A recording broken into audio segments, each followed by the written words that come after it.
Miami Beach rabbi accused of molesting an 11-year-old boy has taken a plea deal. He has been on house arrest since this summer. Local 10 News reporter Leah Motorhone, she is live in Miami with the very latest. Yeah, he did accept the plea deal, and all of this was against the victim's wishes as well as her mother's. Let's take you inside of the courtroom so you can see who we're talking about here. This is Rabbi Steve Caro. He is from Miami Beach. Now, he was accused last year when police said that Caro used both hands to touch and grab the buttocks of an 11-year-old victim at his Miami Beach art studio. He allegedly kissed her neck and then told her not to say anything. The rabbi from the start denied those claims, told police that he was cleansing the victim and that he was acting with her as he would with anyone else.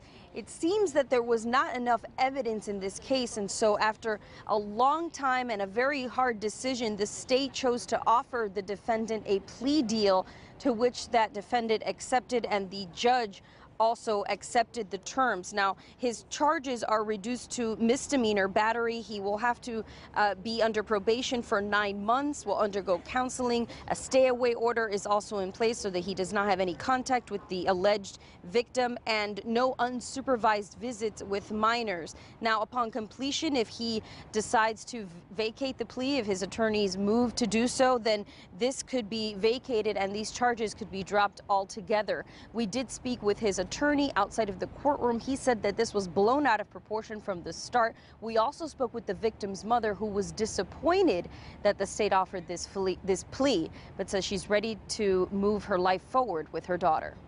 This has been just a horrible experience for an innocent person to be destroyed with sensational coverage when the man is innocent. I wanted him prosecuted as a sex offender, and they gave him a misdemeanor, so hopefully it will never happen again. God forbid it will happen again to another child, so I did my best.